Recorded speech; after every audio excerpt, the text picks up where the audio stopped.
Ya hemos orado.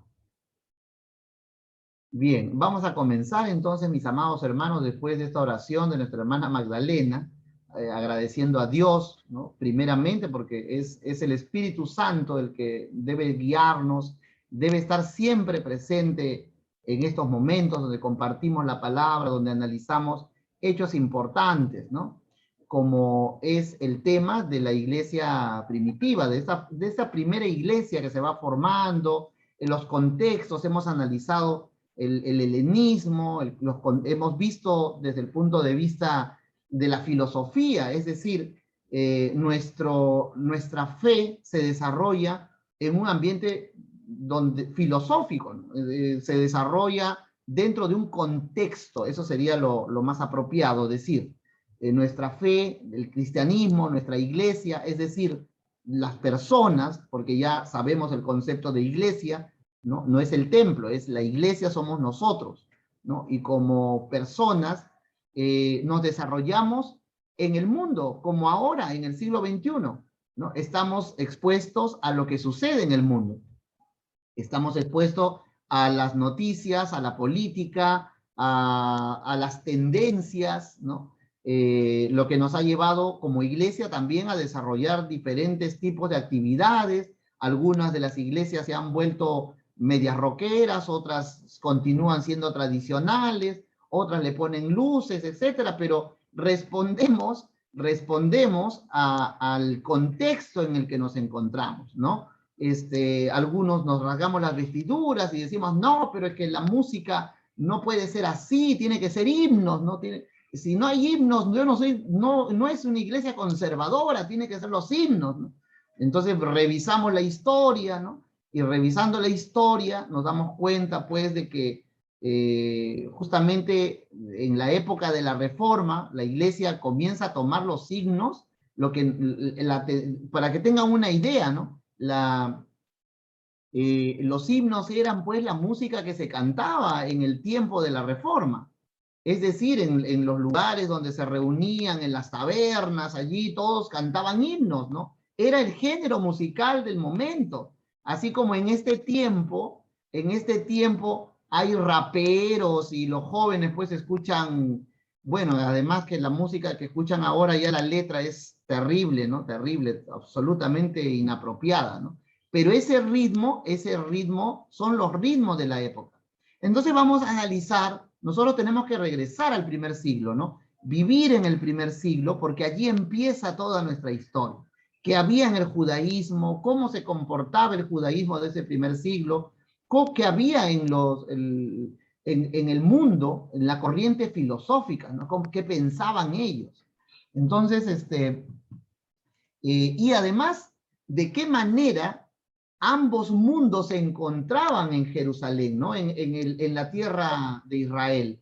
¿Cómo es que esos dos mundos se encontraban? Y lo tenemos, repito, lo tenemos en Hechos de los Apóstoles, ¿no? Cuando ustedes vean, cada vez que ustedes lean de ahora en adelante y lean Hebreos, ya no hay diferencia entre ¿Lo judíos escucha y bien, griegos, pastor? dicen.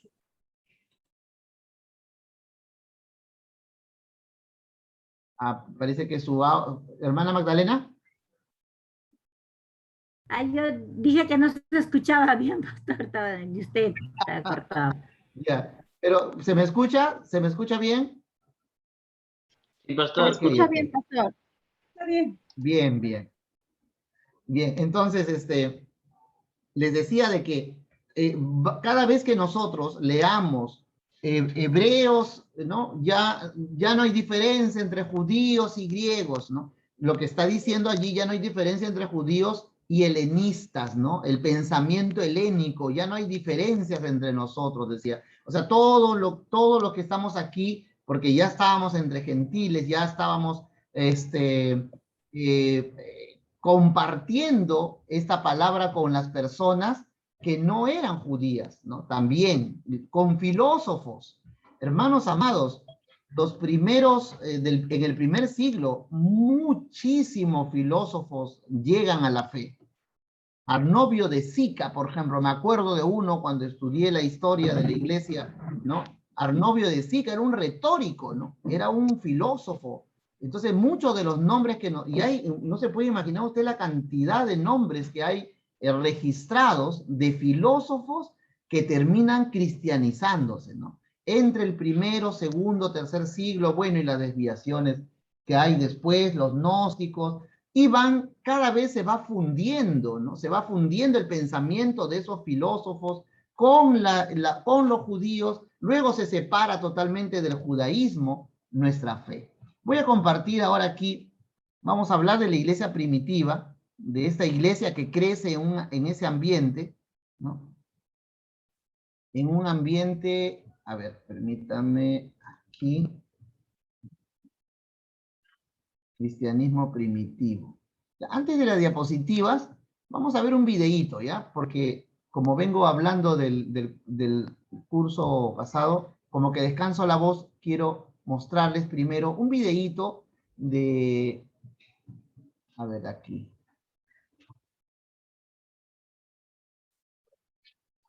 Vamos a empezar con el video abajo primero, ¿ya?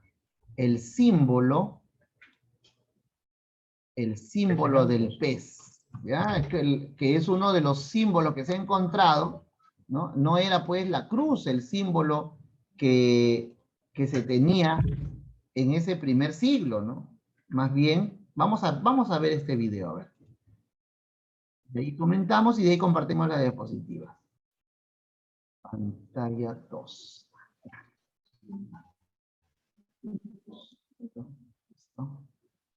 Portadas de libros y en muchos otros lugares como una alusión al cristianismo. Pero, ¿conoces el origen de este símbolo y la forma en la que se convirtió en un ícono del cristianismo primitivo e incluso de nuestros días?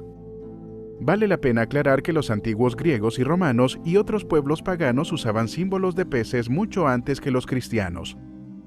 Pero el símbolo del pez se empezó a asociar con el cristianismo muy rápidamente, especialmente como un símbolo secreto que cumplía una labor casi perfecta entre los cristianos perseguidos. A pesar de que los cristianos del primer y segundo siglo usaron muchos símbolos, el del pez es posiblemente el más importante. El primero en hablar del símbolo fue Clemente de Alejandría, cerca del año 150 después de Cristo, quien hace una curiosa sugerencia.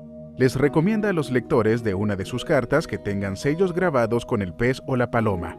Clemente no aclara la razón por la que hace esta recomendación, lo que nos lleva a pensar que los creyentes tenían muy claro el significado de estos símbolos, por lo tanto la explicación era innecesaria.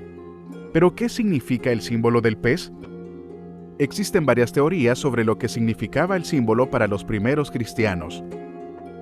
La primera teoría dice que el famoso símbolo era una alusión a la alimentación de Cristo a los 5,000 con 5 panes y 2 peces, una comida que al parecer también era muy popular entre las comunidades cristianas de la época. Algunos también han asociado el símbolo del pez a la cena que practicaban los primeros cristianos, o a la misma cena del Señor. La segunda teoría tenía que ver con la forma en la que Jesús le dio un nombre a sus discípulos al llamarlos pescadores de hombres.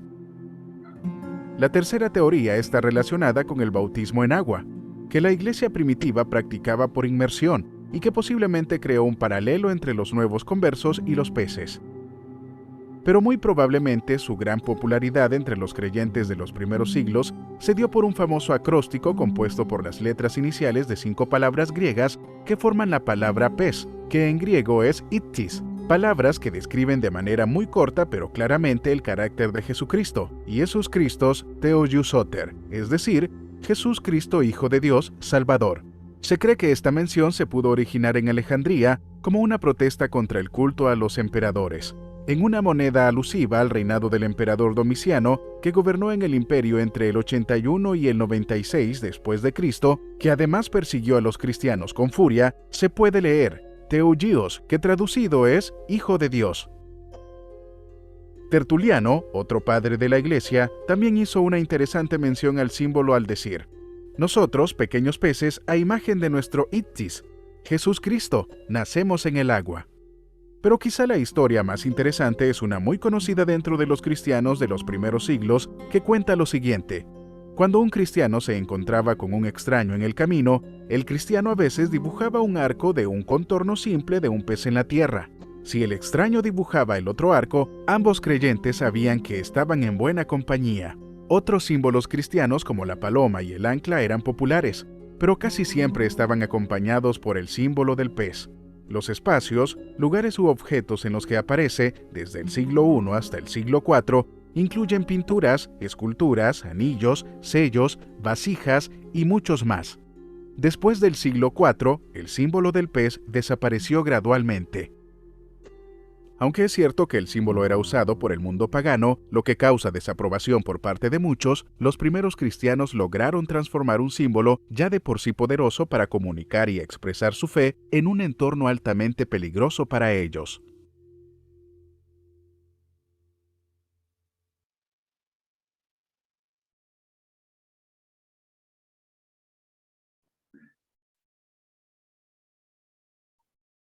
Bien, mis hermanos. Entonces vemos aquí uno de los símbolos de ese cristianismo primitivo en el que vamos a abordar, ¿no es cierto?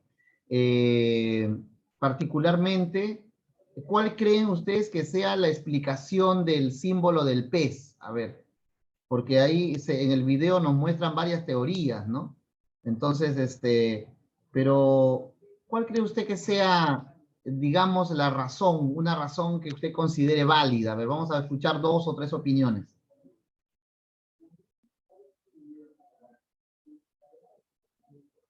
Porque tiene que ver con la escritura, ¿no? Tiene que ver con la naturaleza de lo que hemos sido, la función que tenemos ahora como cristianos, ¿correcto? A ver, nuestro hermano Joel Pillaca, adelante. Sí, pastor. Yo creo que pastor tiene que ver el símbolo cuando Jesús dijo que él haría pescadores de hombres. Entonces, todo cristiano que comparte la misma fe, podríamos ser esos peces, ¿no es cierto? Que hemos venido a los pies de Cristo. Entonces, al encontrarse dos personas y hacer el mismo símbolo, yo creo que hay un mismo espíritu en ellos para que puedan comprender que son de la misma fe, ¿no? Yo entiendo eso, pastor. Muy bien, mi hermano, muy bien. A ver, nuestra hermana Elizabeth Coila también levantó la mano, ¿no? Sí, pastor, comparto la idea, ¿no? Porque uno de los llamamientos de uno de los discípulos fue que él estaba pescando, ¿no? Pedro y su hermano estaba pescando y el Señor le dijo, ¿no? Desde ahora te haré pescadores de hombres. Y, y prácticamente nos estaba dando ahí la comisión a él, pero indirectamente también nosotros somos llamados también, ¿no? A nosotros también poder hacer pescadores de hombres. Esa es la posible teoría que podría tener yo con respecto a ese símbolo. Muy bien, mi hermano. Ya, David, María Luisa. pastor. Pastor, Sí, una de hermano. las teorías que, bueno, que relaciono más es, como dice la hermana Elizabeth Coyle, a los pescadores de hombres, ¿no? Cuando Jesús hizo el llamado a sus discípulos, ¿no? Le dice a Simón Pedro que va a ser pescadores de hombres, ¿no? Y con esa frase, con esa teoría me estoy quedando. Pastor, Perfecto, yo creo. Sí, adelante. sí, yo en cambio tengo otra teoría. Sí, A ver, muy bien, muy bien. un poco me inclino por el tema de, me dejó también pensando el hecho de que, la teoría de que como los peces, ¿no? En el bautismo, ¿no? De la inmersión, que lo que representa, eso me dejó un poco pensando, y también el hecho de, también la simbología, ¿no? De lo que significa Jesucristo Salvador también me dejó un poco pensando, pero más me inclino por el tema de lo que representa ¿no? El hombre viejo y el hombre nuevo en el bautismo, así como los peces, ¿no? Eso me quedé un poco pensando en eso, ¿no? Perfecto, perfecto. Eh, es aceptable, ¿no? Podría ser también. Perdón, mi hermano Marco ha pedido, pero mi hermano Edgar Vela también había solicitado la palabra. Sí, pastor, quería añadir, eh, ¿me escuchan? Sí. Adelante, adelante. Y de ahí nuestro hermano Marco. Ah, Amén. Bueno, justamente coincidía con los hermanos en lo que significa el símbolo del pez.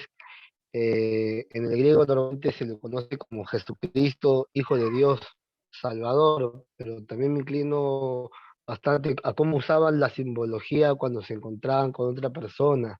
Escribían en la arena como un arco y si la otra persona coincidía, dibujaba lo mismo, como que entraban en confianza. Más me baso por esa área también. Sería todo. Pero era como, bien hermano, era como una contraseña, ¿no? O sea, uno decía un Así es. arquito, el otro hacía otro arco y decía, ah, ya, es el santo y seña, ¿no? Más Nuestro confianza entre hermano ellos a Marcos causa de eso. Carlos. Sí, pastor, Y hermano Edgar, gracias. yo también me inclino por esa teoría de... Había escuchado el nombre de Isoyet, pero no sabía realmente el significado, que era un acróstico, ¿no? De Jesucristo, Dios Salvador, ¿no? Puede ser también, sí me inclino hacia esa teoría, ¿no? Del nombre en acróstico, el significado de lo que era Dios, pues, ¿no? Jesús. Amén, mi hermano. Sí, yo creo que hay un consenso, ¿no? Hay un consenso allí. Nuestra hermana María Luisa también ella dice que esa otra posibilidad de ser en el bautismo, ¿no? Como peces, podría ser, ¿no? Pero digamos que el consenso es el pez por la característica de pescadores de hombres, ¿no? O sea, esa característica la que se toma en cuenta, digamos, como algo preponderante. Entonces, vamos a compartir la siguiente diapositiva para ver un poco. A ver, un 5.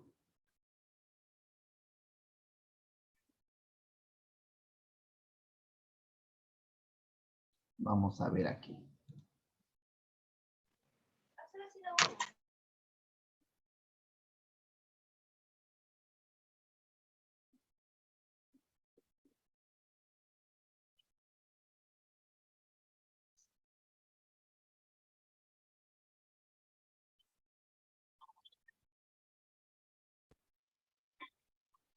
Bien, vamos a ver ahí cristianismo primitivo, ahí están los dos arquitos que da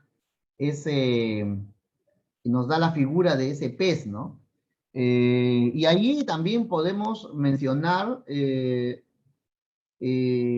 tema de la cruz, porque en realidad la cruz, a pesar de que también el mismo video nos dice de que hay otras culturas donde el pez también se ha usado, ¿no? Como un símbolo, pero sin embargo, la cruz, digamos que era otro símbolo también usado por las religiones paganas, ¿no? Hay una cruz egipcia, por ejemplo, ¿no?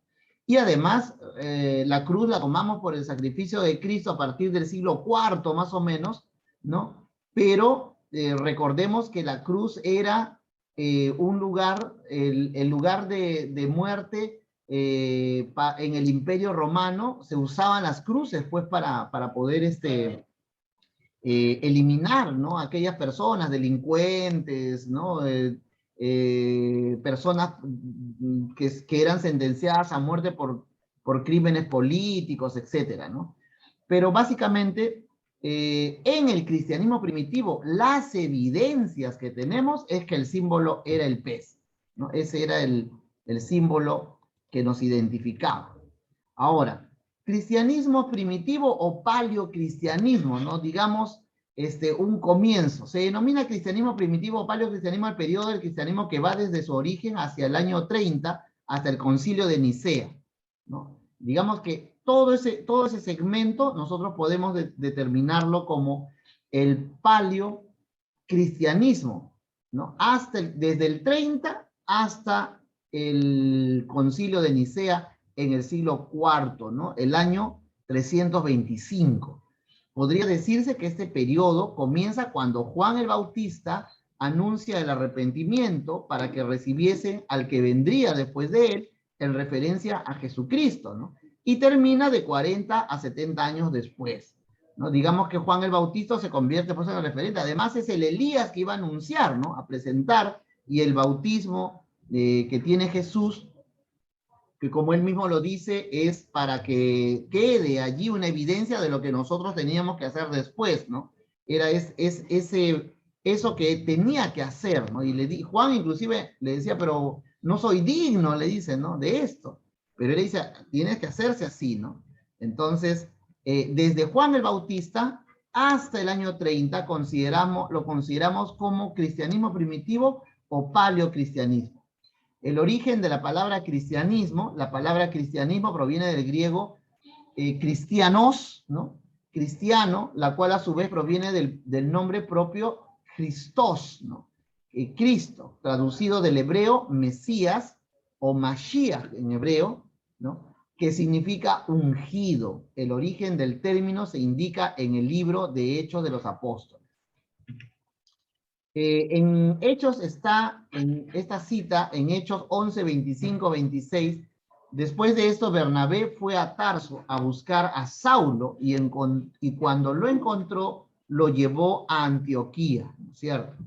Antioquía que se convierte luego en uno de los patriarcados del cristianismo durante el Imperio Romano, ¿no? Recuerden que en el Imperio Romano acá estamos empezando, ¿no? Bernabé está mencionando, dice, después de eso Bernabé fue a, Lucas está mencionando en Hechos que Bernabé fue a Tarso, dicen, a buscar a Saulo, ¿no?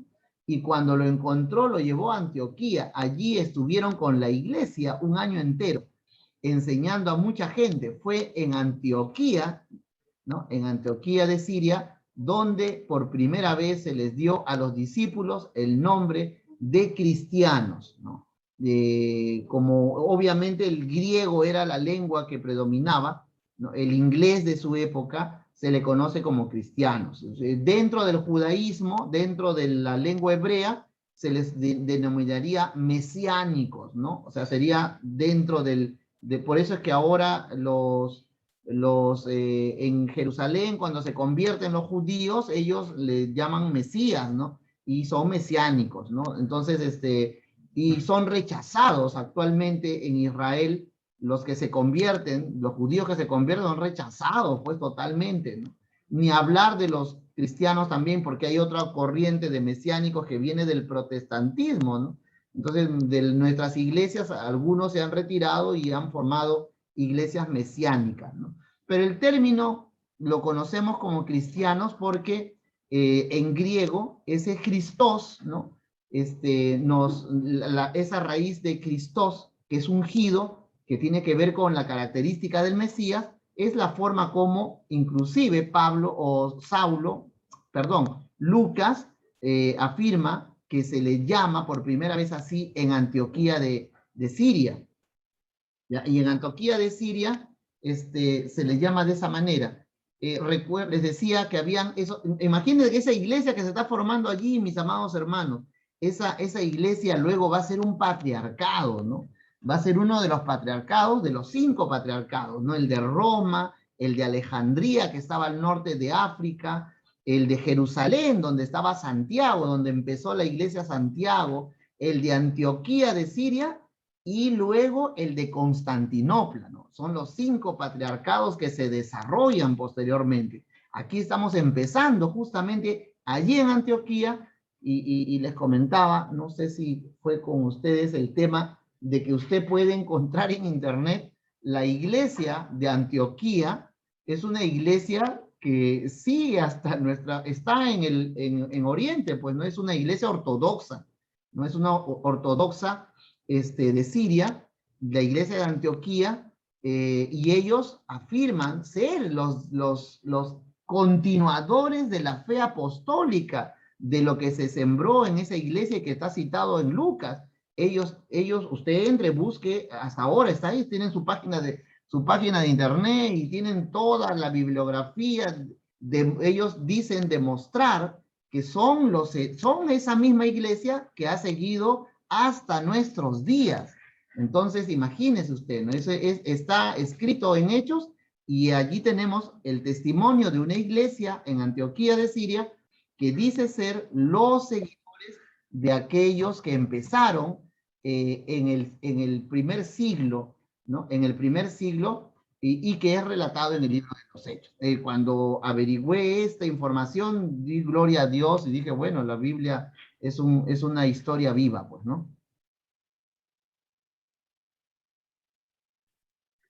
El inicio del cristianismo primitivo. Sus inicios datan de la primera mitad del siglo I de la era cristiana, del primer siglo. Ya desde el siglo XX algunos estudiosos no toman como fecha incontrovertible el año 33 después de Cristo para la muerte de Jesús, ¿no? Y esto ya tiene que ver con el siglo XX, ¿no? Sobre todo con la corriente de la teología de la crítica textual, ¿no?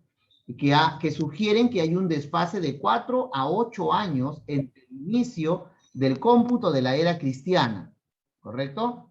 Y la fecha precisa del nacimiento de Jesús de Nazaret llamado Cristo, ¿no? Es decir, ahí hay un desfase de algunos años. Y es bueno que lo sepan porque en alguna literatura ustedes van a encontrar esa aproximación. Es una fecha aproximada, ¿no? Y hay toda una explicación al respecto del tiempo. Respecto del tiempo hay una explicación. Hay una explicación en cuanto a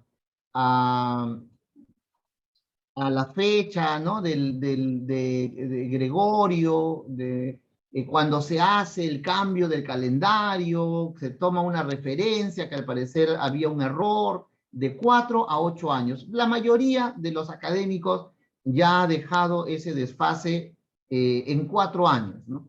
Es lo que la mayoría dice de que es básicamente 4 años la diferencia, ese desfase.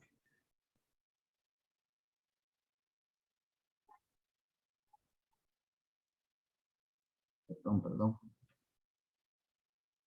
Acá estamos. Bien. Entonces, tenemos el origen de las comunidades primitivas. Ya hemos visto a la comunidad de Antioquía. Las comunidades primitivas del cristianismo surgen como una secta del judaísmo, ¿no? En Hechos 24:5, llamados en su origen los nazarenos, ¿no? O los del camino. Es en Nazaret donde se origina con más precisión este mensaje. Acuden a las sinagogas, como todos los otros grupos dentro del judaísmo tradicional, en la época del Segundo Templo, ¿correcto? Ya hemos visto las sinagogas, hemos analizado cuándo es que aparecen, ¿no? Específicamente como respuesta a los saduceos en el año 167, como una respuesta, pero este grupo ya tenía desde el siglo IV antes de Cristo, ya tenía una organización, digamos, pero que se hace de manifiesto, es decir, se levanta ya como los maestros contra los saduceos oficialmente en el 165, antes de la llegada de Cristo. Entonces, en este Nazaret se origina con más presión, acuden a las sinagogas, ya sabemos de las sinagogas, ¿no? Ya cómo eran las sinagogas en ese tiempo. En ese tiempo las sinagogas eran el lugar donde los maestros, los fariseos, que eran maestros básicamente, maestros de la ley, que además tenían, ya sabemos también, que los fariseos no solamente tenían el texto escrito, sino que además tenían el texto oral, que ha llegado ya a nuestros días escrito. O sea, lo que era oral para el tiempo de Jesús fue escrito, se escribió justamente para que no se pierdan las tradiciones del judaísmo, y se escribió en una obra que se llama el Talmud, ¿no? Y entonces allí tenemos el Talmud, que es ya lo que era la tradición oral, ahora ya está escrita, ¿correcto? Quiero que quede claro ahí este punto. Entonces, pero se trata en el tiempo de Jesús de la tradición oral. También recuerden que las sinagogas, ¿no? En el origen de estas comunidades primitivas, las sinagogas permitían, había un proselitismo, ¿no?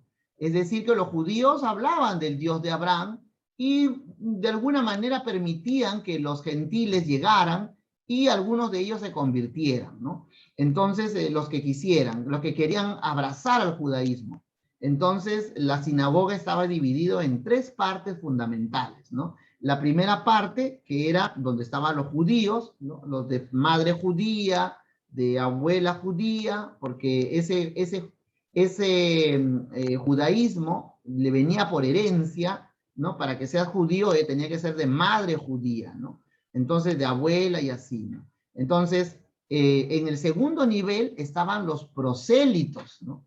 Los que eran gentiles, ¿no? Que querían, abrazaron la fe de Abraham y pero querían pertenecer al judaísmo. Ellos querían circuncidarse, querían guardar los 613 misbots o mandamientos que tienen los judíos. El judaísmo tiene 613 mandamientos, ¿no? Así como los 10 mandamientos que pone Moisés en Éxodo 20 y en Deuteronomio, ¿no? Esos 10 mandamientos, digamos, que tienen un carácter universal, ¿no? El judaísmo ha interpretado 613 mandamientos que los judíos tienen que guardar, ¿no? Y allí está pues una serie de normas rígidas.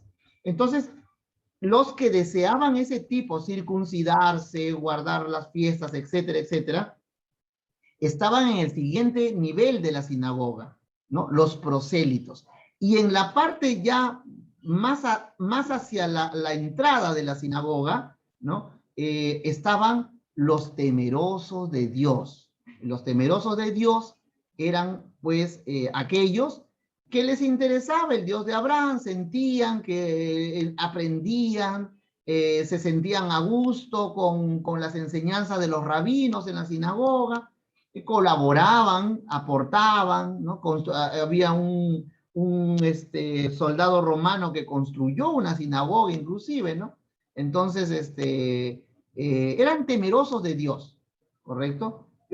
A ese grupo es justamente, y por eso es importante entender que en estas comunidades primitivas, esa estructura de la sinagoga permitió de que la palabra ya se esté esparciendo por el imperio, por el imperio romano, ¿no? En el tiempo del primer siglo. Es decir, que ya había muchas personas que asistían a las sinagogas, que sabían de Abraham, que sabían de Jacob, de Israel, que les gustaba ir a estudiar la Torá y la ley oral, porque los judíos, el judaísmo tenía 2 leyes, ¿no? Hasta el día de hoy los tienen los fariseos, nuestros hermanos fariseos lo tienen todavía, ¿no? Entonces, tenían el texto escrito, pero el texto oral. Inclusive dentro del Talmud se les da al texto oral una importancia tal que sin el texto oral, dicen los fariseos, no se puede entender el texto escrito, ¿no? No había ciertamente una rama del judaísmo, ¿no? Los ebionitas, que más bien decían, no. El texto escrito, eso es lo que nosotros, eso es suficiente, ¿no es cierto? Los ebionitas y también, aparte de otras diferencias, los saduceos. Los saduceos también solo creían en el texto escrito, pero solo la Torá nada más, es decir, los 5 primeros libros de Moisés. O sea, esa es la diferencia, ¿no? En cambio, los fariseos creían pues en todo el Tanaj, ¿no? La Torá, los Nevi'im, los Ketuvim, toda la Biblia hebrea como la tenemos nosotros, ¿no? Ellos creían en la resurrección de los muertos, pero fíjese usted cómo las sinagogas que ya venían de siglos atrás, antes de Cristo, ya estaban preparando el terreno para que los gentiles conocieran de las cosas que luego, cuando Pablo explica, los primeros que se convierten, amados hermanos, son los temerosos de Dios. Porque Pablo le dice, ya no es necesario, pues, que tú te circuncides, inclusive, o sea, no, y por eso ocurre el concilio de Jerusalén, ¿no? No, pero ellos sí querían, pero ellos, los temerosos de Dios, les gustaban las cosas de Dios, del Dios de Abraham, pero ellos no querían circuncidarse, o sea, no querían entrar oficialmente al judaísmo. Entonces, se da cuenta cómo el entorno, los contextos, ¿no? Los contextos ayudan a que el Espíritu de Dios, ya el Espíritu de Dios estaba trabajando, ¿no? Claro, nosotros somos creyentes y nosotros no solamente creemos en que fue un tema netamente del proselitismo farisaico, ¿no? Entonces, pero yo como creyente creo que el proselitismo de los fariseos ayudó muchísimo, pero nosotros creemos principalmente que el Espíritu de Dios era el que ya comenzaba a tocar, que había movido pues a los fariseos, a las sinagogas, había gente que escuchaba a los maestros, a los fariseos, y tenía algo ya que ardía su corazón. Y cuando viene el Señor, cuando Pablo comienza la predicación en las sinagogas, los primeros que se convierten son pues en esa segunda etapa, porque en la primera etapa todos son judíos, ¿no? Pero en la siguiente etapa, cuando vamos a los gentiles, ya estaban muchísimos hermanos, ya estaban listos para recibir a Jesús como su Señor y Salvador. ¿Correcto? ¿Hasta aquí hay alguna pregunta?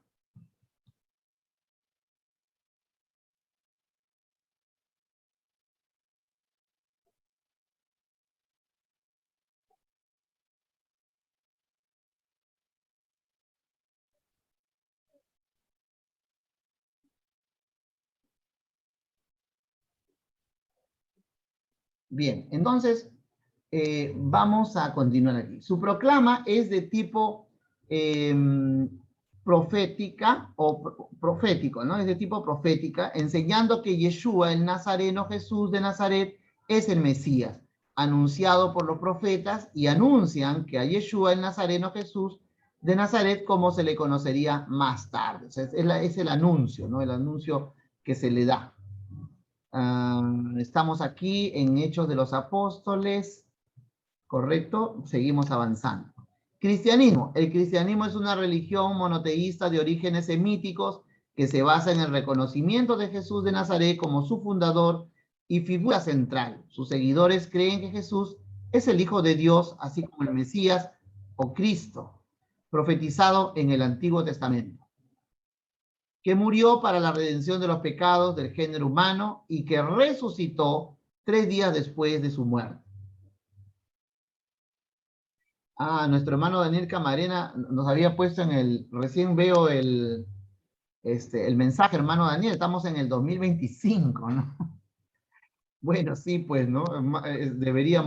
Hay esa diferencia de años, digamos así.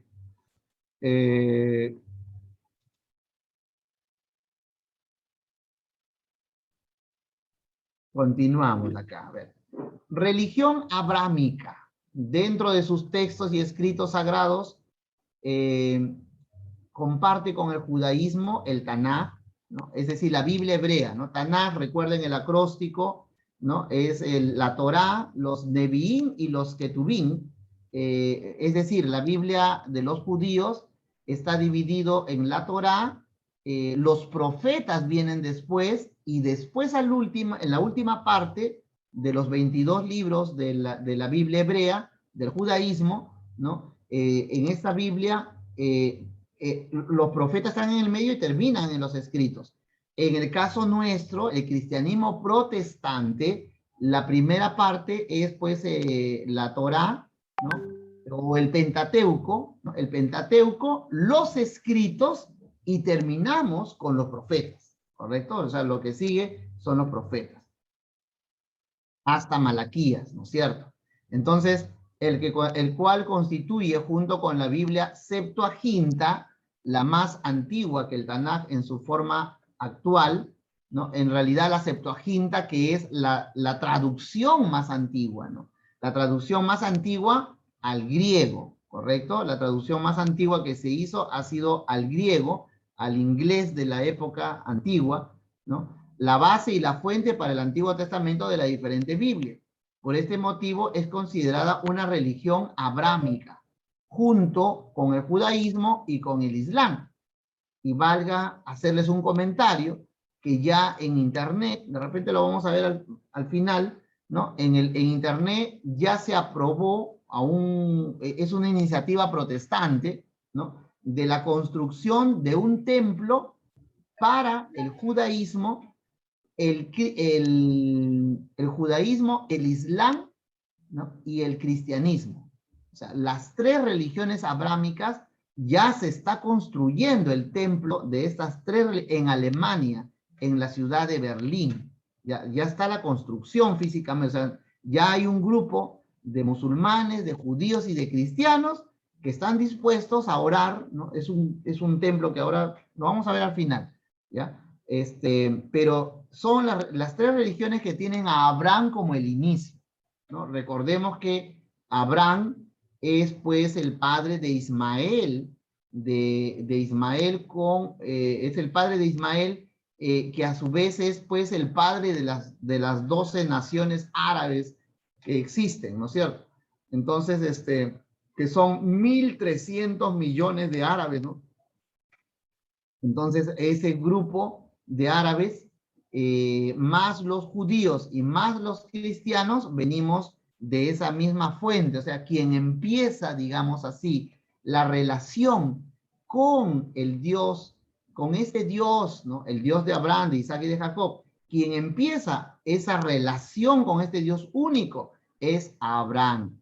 Y por eso en el Corán, ¿no? Se le llama Ibrahim, ¿no? Abraham en el Corán, en árabe es Ibrahim, si ustedes quieren hacerlo en español, Ibrahim, ¿no? Entonces, los árabes, por eso también una parte de ellos reclama la primogenitura de Ismael, ¿no? Porque Ismael es el primer hijo, pero en la Biblia hebrea se explica claramente que la promesa no era, pues, ¿no? Sino en Isaac, ¿no? Y era con Sara, ¿correcto? Por eso es que el Dios de Abraham, de Isaac y de Jacob es el que, indudablemente, el que seguimos nosotros, ¿no? Jesús estaba totalmente, pues, en esa línea, o sea, estamos mirando al Dios de Abraham, de Isaac y de Jacob. La religión abrámica, entonces. Datos importantes: en sus primeras décadas el cristianismo era considerado como una doctrina sectaria, ¿no? Más entre las tradiciones judías e israelitas, al igual que otros cuerpos de ideas y creencias de esa parte del mundo. A ver, tenemos...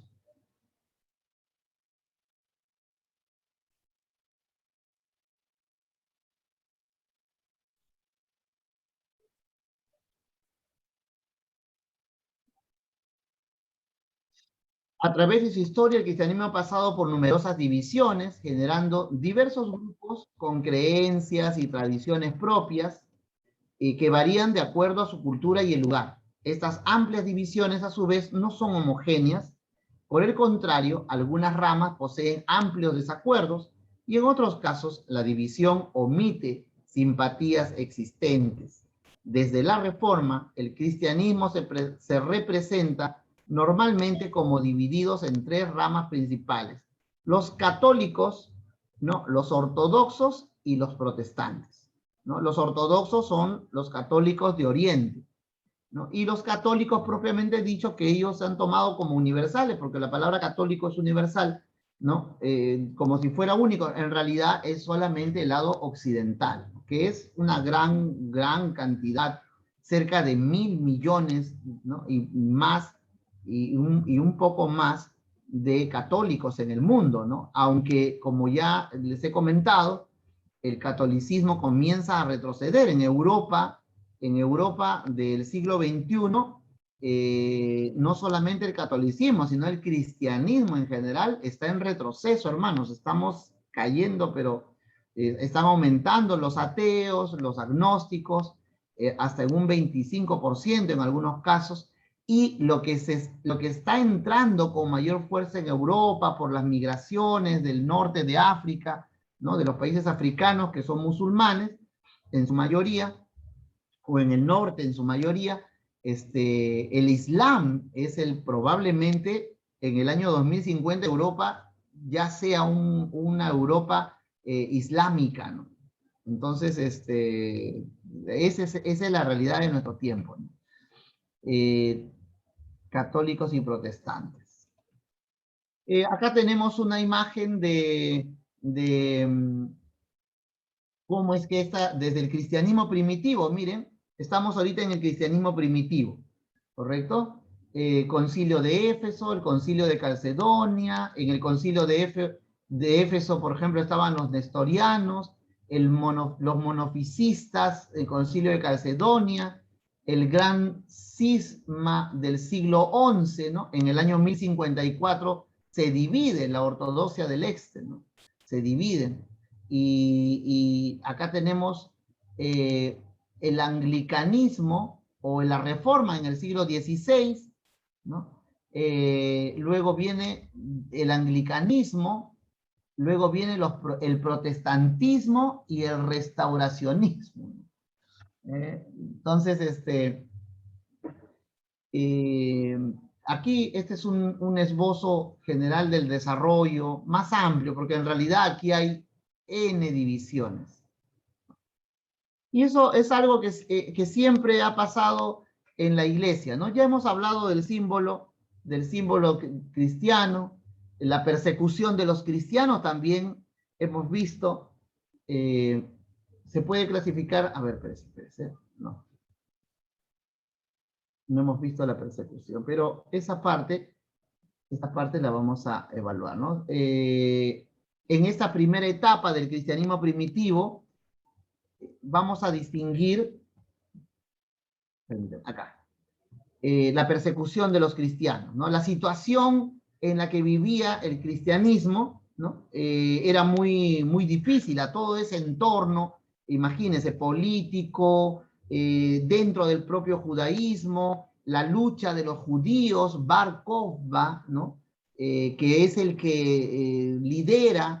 Flavio Josefo también cuenta que él estuvo en la rebelión de los judíos contra el Imperio Romano, ¿no? Luego es capturado, se lo llevan, al final termina haciendo una obra que hasta ahora perdura, ¿no? Flavio Josefo, Antigüedades de los Judíos. Los judíos comienzan a rebelarse contra el Imperio Romano. En un principio el cristianismo, que estaba unido al judaísmo, los judíos son tan perseguidos, el año 70, ¿no? Que sería 74 en todo caso, el año 70, digamos que se destruye el templo de Jerusalén, se destruye el templo, los judíos son perseguidos, entonces muchos cristianos, pues cuando te preguntaban, ya no entiendo, ¿no? Que ya no querían saber nada del judaísmo, porque los judíos estaban siendo perseguidos. En un principio, inclusive, a los cristianos y a los judíos estábamos en un mismo saco, ¿no? Y ocurren muchas circunstancias en ese primer siglo, ¿no? Antes del edicto de Milán, el cristianismo primitivo era un movimiento ilegal, dice, el cual muchos consideraban antisocial y ateo, debido a que se comportaba como una secta subversiva contra el imperio. Eran muy comunes las rebeliones y las revueltas por parte de cristianos en el antiguo imperio, convirtiéndose en una amenaza para la sociedad. Se puede clasificar en 3 fases las persecuciones. Hasta el 64 después de Cristo, donde Nerón llevó a cabo una persecución de los cristianos en Roma. Antes de esa fecha no se tiene noticia de persecuciones específicas contra los cristianos. Se les inculpa de incendiar Roma. O sea, Nerón le echa la culpa a los cristianos de que han incendiado Roma. Desde el 64 después de Cristo, tras el incendio de Roma, hasta el 250 después de Cristo, con el edicto de persecución de Dacio. En este periodo no hubo ningún edicto de persecución que emanara de la administración por causas religiosas, aunque sí en el siglo II con Trajano. Lo que se dieron fueron estallidos locales anticristianos breves y la persecución de Dacio, que duró menos de un año. Desde el 249, ¿no?, hasta el 313, cuando Constantino decreta el edicto de tolerancia. La segunda persecución de Valeriano duró 2 años y medio.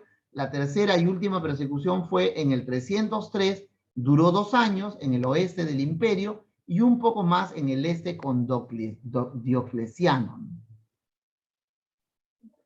Bueno, uno de los elementos de las maravillas del siglo que ocurrió en el siglo XX fue el hallazgo de los manuscritos del Mar Muerto o los rollos de Qumrán, ¿no? La comunidad esenia de Qumrán. Allí había asentado, que ahora sabemos que son los sacerdotes del templo, los auténticos sacerdotes del templo de Jerusalén, que no deciden seguir a los asmoneos, ¿no? Que estaban ocupando el reinado de de Israel en ese tiempo, y entonces los sacerdotes del templo, ante la negativa de dejar la monarquía por parte de los asmoneos, que eran los que habían peleado contra los griegos y habían ganado a los griegos, ¿no? Entonces se retiran y se van a la zona desértica de Qumrán, en donde en el año 1947 se encuentran estos rollos, y donde está el hallazgo del rollo de Isaías, y además literatura que incluye también literatura donde se menciona, ¿no? Donde hay elementos que vamos a detallar. Los llamados así por hallarse los primeros rollos en una gruta situado en Qumrán, a orillas del Mar Muerto. Son una colección de alrededor de 800 escritos de origen judío, escritos en hebreo y arameo por integrantes de la congregación judía de los esenios, encontrados en 11 grutas en los escarpados alrededores del Mar Muerto. Se encuentran hoy en el Museo de Israel en Jerusalén, en el Museo Rockefeller de Jerusalén, así como en el Museo del Departamento de Antigüedades de Ammán en Jordania, y datan de los años 150 a.C. hasta 70 después de Cristo.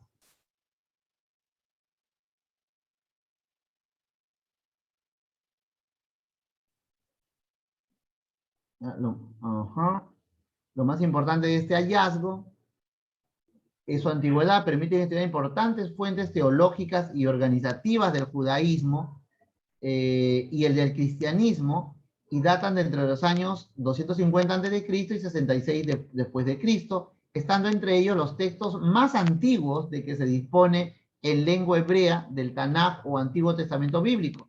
Se cree que fueron ocultados por los judíos debido a las revueltas judías contra los romanos de ese año. Relación con el cristianismo primitivo.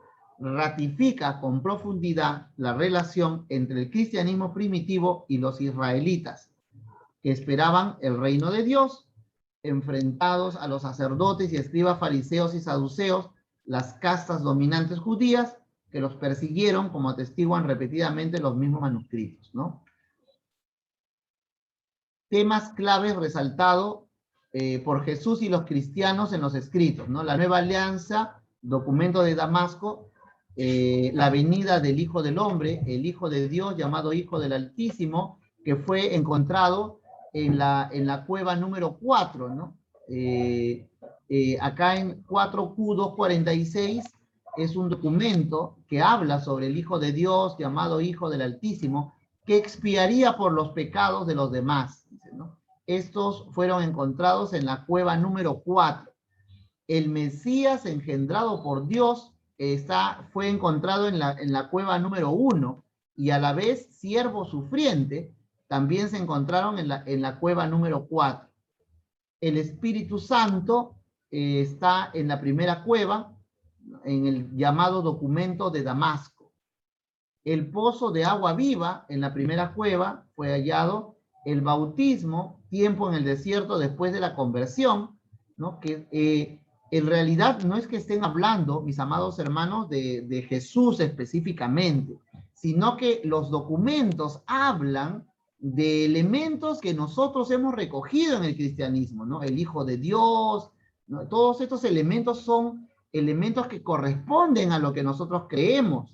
Entonces, pero que ya estaban en la literatura de ese primer siglo en esta comunidad. Lo que prueba es que había una afinidad en lo que después se convirtió en el cristianismo y finalmente se aparta del judaísmo, ¿no? Pero allí encuentran ese tipo de relación. Y luego la cena sagrada de pan y vino, ¿no? Que es lo que nosotros también practicamos, inclusive hasta el día de hoy, ¿no? Bajo contextos diferentes, por supuesto, y de una forma diferente también, porque salimos del judaísmo, ¿no?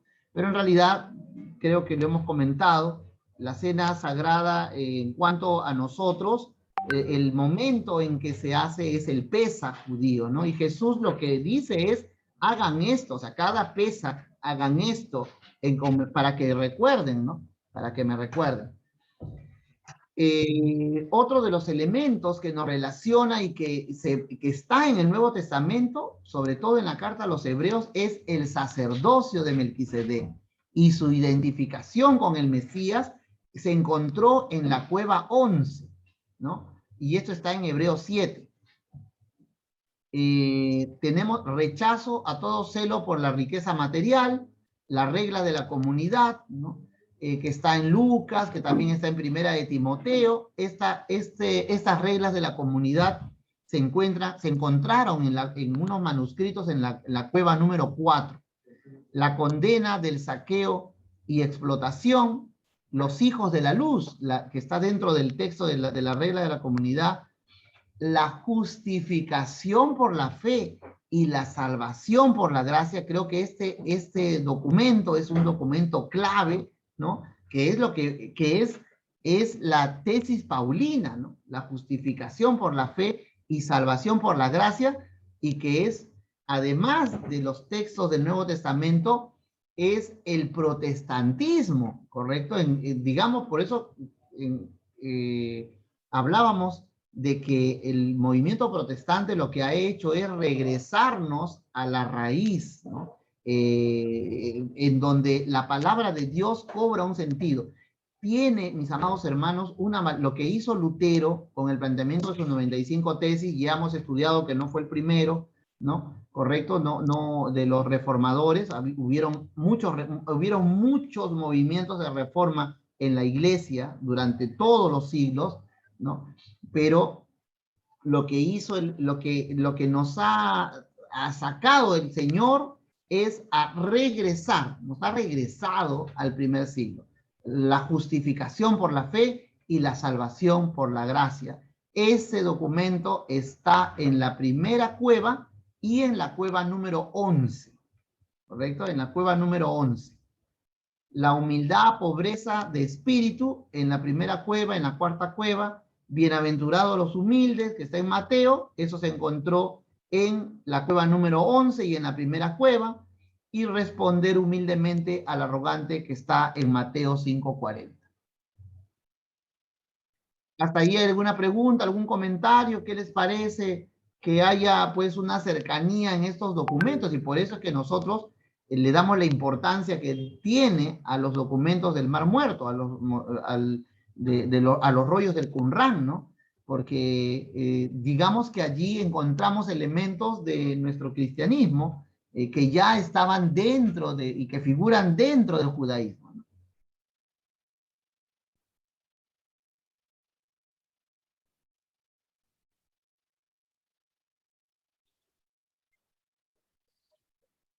También tenemos perdón para quien se convierte, la regla de la comunidad, la corrección fraterna mutua, que está en Santiago 5:16.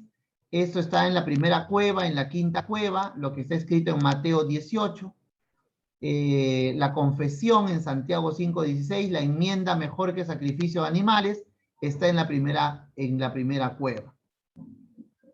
¿Correcto? Entonces, estamos hablando, tenemos aquí las evidencias de que las prácticas cristianas provenían pues dentro del judaísmo, sobre todo en estas cuevas de los esenios, de documentos que ya se manejaban dentro del judaísmo.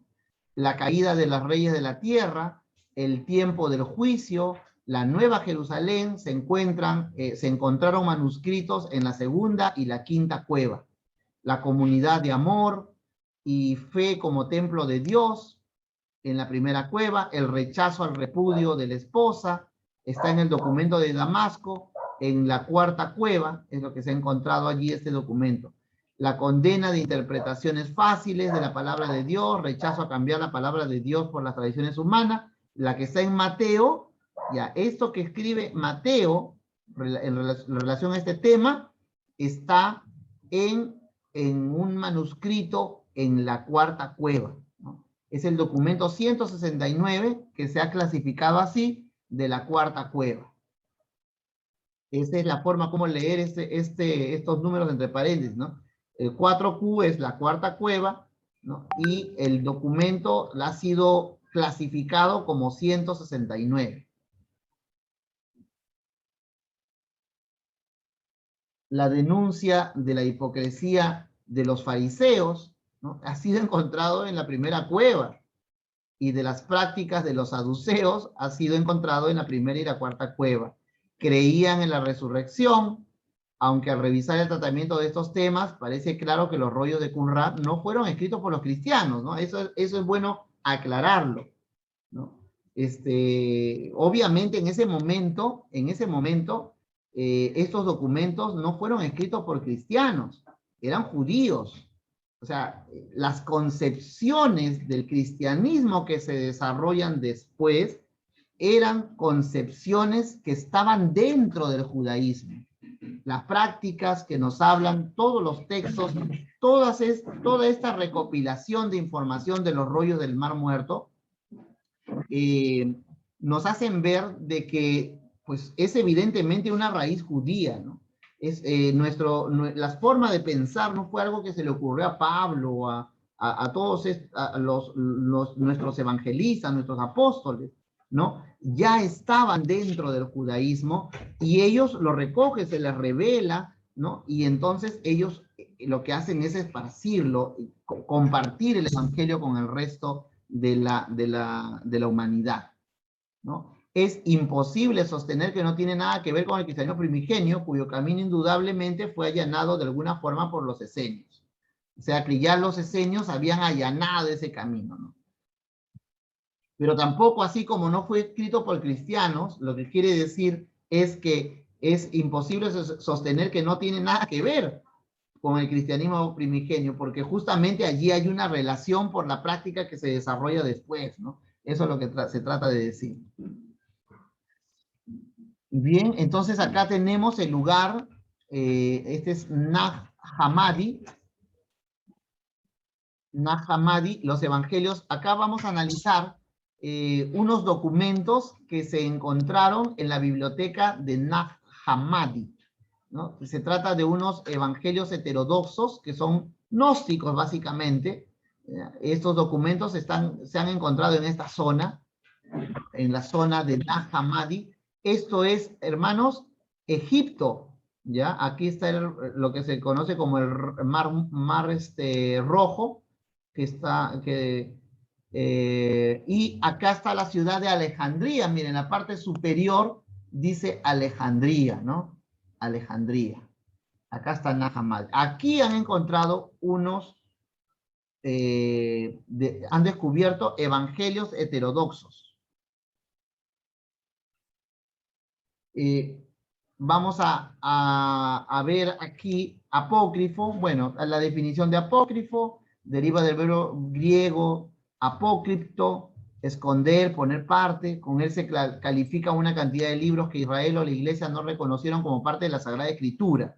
O sea, más adelante pasa a significar falso o legendario. Con este término, los primeros cristianos denominaban los libros peligrosos para la fe, ordinariamente de origen gnóstico, que contenían doctrinas ocultas pero falsas. Ahora denominamos así los libros escritos en los 2 primeros siglos, que utilizando fuentes muy antiguas a veces son de origen gnóstico y otras veces son escritos que pretenden completar aspectos de la vida de Cristo y los apóstoles, movidos por el deseo natural del pueblo de conocer más cosas de la vida del Señor y sus discípulos. Evangelio es una palabra griega que significa buenas nuevas, buena noticia, alegres son nuevas, ¿no? Entonces, sumado al contexto del judaísmo, ahora ya sabemos por los rollos del Mar Muerto que los conceptos del cristianismo están en las raíces del judaísmo con los esenios, o sea, con los sacerdotes del templo. No solo el tema de Melquisedec, por ejemplo, que está en Hebreos.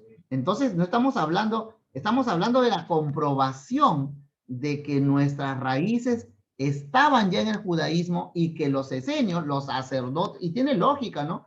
El Señor, pues, al sacerdocio, era el que ya estaba allanando el camino para la llegada de Cristo, ¿no? Ya ellos, y por supuesto, pues, los esenios, era un grupo que ya tenía un conocimiento pleno de lo que era el sacerdocio de Melquisedec, porque están los documentos que lo comprueban, ¿no? Y además todos aquellos otros temas que hemos visto en las diapositivas anteriores, ¿correcto?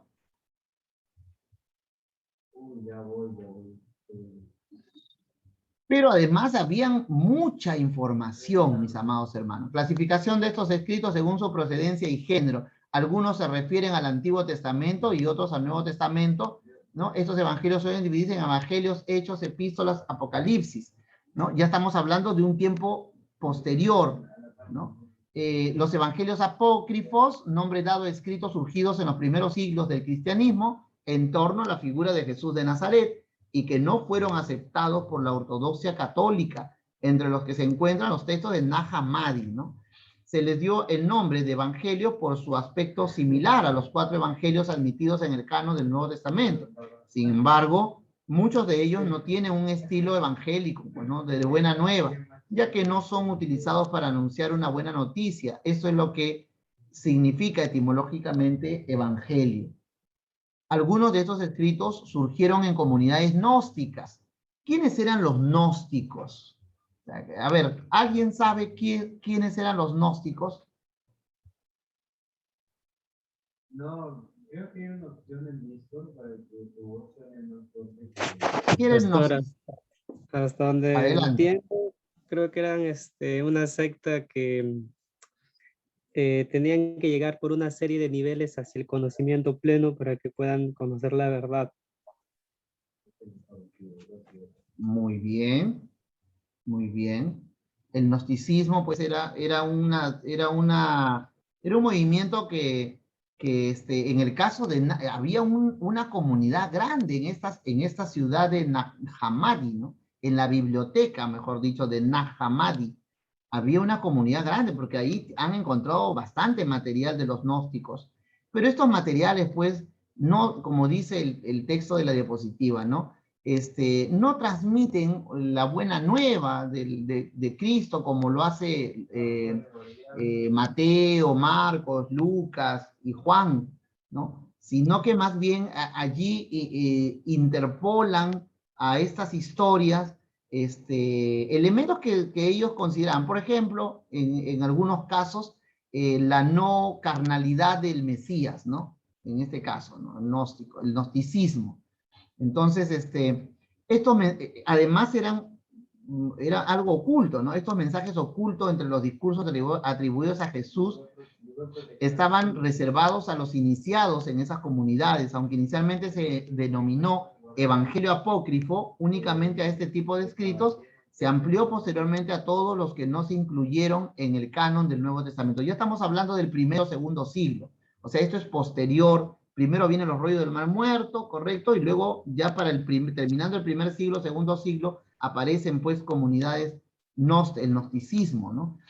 Algunos autores indican que el gnosticismo viene de antes, ¿no? Y que más bien el gnosticismo ya del segundo siglo lo que hace es introducir la historia ya del Salvador, ¿no? De Jesús, introducirlo ya a este pensamiento gnóstico de las deidades y del tema oculto de la conversión, porque las religiones mistéricas y los gnósticos, las religiones mistéricas también tenían ese carácter, ¿no? Entonces hay una serie de elementos que confluyen allí en este primer siglo. A ver, además dice, únicamente este tipo de escritos se amplió posteriormente a todos los que no se incluyeron en el canon del Nuevo Testamento. Independientemente de su finalidad oculta o no, en nuestros días la acepción más utilizada para el término apócrifo hace referencia a falsedad, ¿no? Por tal motivo se los ha empezado a llamar también evangelios extracanónicos, ¿no? Claro, no están dentro de los evangelios canonizados. Miren, vamos a ver aquí una lista, ¿no? Una lista de estos evangelios apócrifos, ¿no? Que circulan ahora ya por internet, ¿eh? Hay inclusive en internet usted va a encontrar de manera hablada para que usted escuche, ¿no? El evangelio de Tomás, de Felipe, los evangelios gnósticos ya específicamente, el evangelio de María Magdalena, de Judas, el apócrifo de Juan, ¿no? Y así, acá tenemos una lista muy grande, ¿no? El evangelio de Bernabé, pero ojo que el evangelio de Bernabé está canonizado en la iglesia ortodoxa. Entonces si no me equivoco, es la iglesia rusa la que tiene canonizado este libro. Por ahí pues, me puedo equivocar, pero son algunos de esos, en el caso de Bernabé ha sido canonizado allá, ¿no? El Apocalipsis de Pablo, fíjese, aparece un Apocalipsis de Pablo, ¿no? Yo recuerdo que cuando estudié el tema del Apocalipsis, se decía inclusive, se nos enseñaba que el lenguaje del Apocalipsis había sido especialmente revelado a Juan para que pueda ocultarse la información para los últimos tiempos. Pero cuando investigamos el Apocalipsis y cuando vamos a la literatura del primer siglo, en el primer siglo existía un género literario que era el género literario apocalíptico. ¿Ya? Por eso es que así existe un Apocalipsis de Pablo. Y además el género literario apocalíptico está introducido en Mateo, está introducido en Colosenses, o sea que rasgos de esa corriente literaria están en el Nuevo Testamento, pero era una corriente literaria. Es decir, había muchas personas del primer siglo, ¿no?, que gustaban de esta literatura, ¿no? En el caso de Juan, revelación de Dios, por supuesto, ¿no?, que llega hasta nuestra época, pero el estilo literario era entendible para un grupo de personas que gustaban de esta literatura. Ellos sabían perfectamente qué cosa era los caballos, qué significaban las trompetas, qué significaban las copas, ¿no? Todos los colores, ¿no? Todo era conocido por un grupo de personas que gustaban de este tipo de literatura. ¿Correcto? Ahí tenemos el Apocalipsis de Pablo. Bien, hasta aquí, ¿hay alguna pregunta? Profesor. A ver, Profesor, mi hermano Aikipa. Profesor, entonces, o sea, se entiende que el Apocalipsis más que nada es simbólico, ¿no? Es simbólico, claro. Es simbólico. O sea, el Apocalipsis es simbólico. Es el género literario es simbólico. No podemos tomar literalmente el Apocalipsis porque está elaborado bajo ese criterio simbólico. Por eso que ahí encuentra pues las copas de la ira, ¿no? Y eso es los colores, los números, ¿no? Y es número de hombre, 666. O sea, todo está codificado. Todo está codificado allí. No podemos tomarlo como literalmente, porque es un género especialmente diseñado para poder hacer que el lector interprete los símbolos para encontrar el mensaje. Entonces, nosotros tenemos que aprendernos todos los códigos para poder entender el mensaje. Tengo que saber qué cosa pues significa una copa, ¿no? El color rojo, el color amarillo, el color blanco, ¿no? Los números, tendría que saber numerología para entender por qué 7, ¿no? Entonces, ¿por qué 10? ¿Por qué 12? ¿No? Entonces, cada número tiene un significado y todo es simbólico. Ahora, el Apocalipsis nos habla pues del falso profeta, del anticristo, ¿correcto?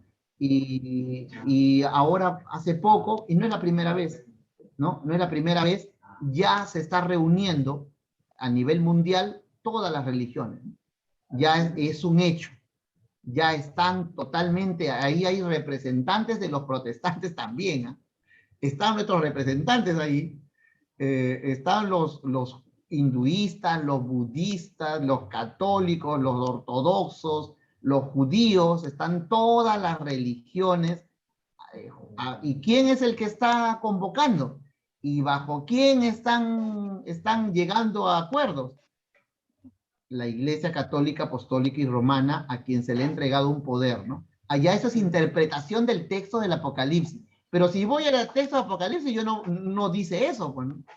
No dice eso. Yo tengo que interpretar el texto. Tengo que ver, tengo que aprenderme los códigos. Si yo sé los códigos, entonces la revelación del Espíritu Santo que es para este tiempo, nos va a permitir entender lo que está pasando en estos tiempos. ¿Qué duda cabe que estos son los últimos tiempos, hermano? Estos son los últimos. Nunca antes en la historia pudo haber un tiempo tan cercano, con tantas señales, con tanta exactitud como está ahora. Ya estamos en los últimos tiempos. Y no solamente lo decimos nosotros, lo dicen los judíos. Los rabinos judíos, amados hermanos, ya han anunciado de que el Mesías que ellos están esperando, ¿no? Y que nosotros en Apocalipsis tenemos allí una indicación, ¿correcto? El Mesías que ellos están esperando ya está aquí, ya está vivo, ya está entre ellos. O sea, eso es algo que los rabinos ya lo han anunciado. Lo que están esperando ellos es la revelación y están esperando a Elías. Están esperando a Elías para que Elías lo presente. Ojo, no el espíritu de Elías, no alguien que represente a Elías. A Elías. ¿No? Ellos están esperando a Elías. Es Elías que va a presentar a este Mesías. Nosotros sabemos en el Apocalipsis, ¿no? ¿Quién representa a este Mesías? Y que va a reconstruir el tercer templo. ¿Por qué les digo que estamos en los últimos tiempos? ¿Qué duda cabe? No solamente es algo que se percibe en lo que está pasando en la sociedad, el advenimiento del movimiento LGTB, el aborto, la inmoralidad, el robo, la muerte, la peste, todos esos elementos que están en el Apocalipsis ahora se están dando en este tiempo. El mismo hecho de estar aquí nosotros es una señal pues inequívoca de que estamos en los últimos tiempos, ¿correcto? O sea, aquí estamos justamente porque estamos en medio de una pandemia, ¿no? Entonces se han suspendido las clases y esta peste va a continuar, ¿no? El director de la Organización Mundial de la Salud ya ha dicho el día de ayer, ha dicho que ningún hombre de la humanidad piense que las cosas van a regresar a ser como antes a mediano plazo. O sea, olvídense de la vida anterior, olvidarse, porque lo que se viene va a ser más, va a ser inclusive, como dice la Biblia, pues, ¿no? Porque será como dolores de parto, ¿correcto? Entonces tengo que interpretar cómo es un dolor de parto, ¿no? Entonces aquí nuestras amadas hermanas que han sido madres, saben perfectamente, ellas más que nosotros, saben lo que son los dolores de parto, ¿no? Y la secuencia de los tiempos y la intensidad de los dolores.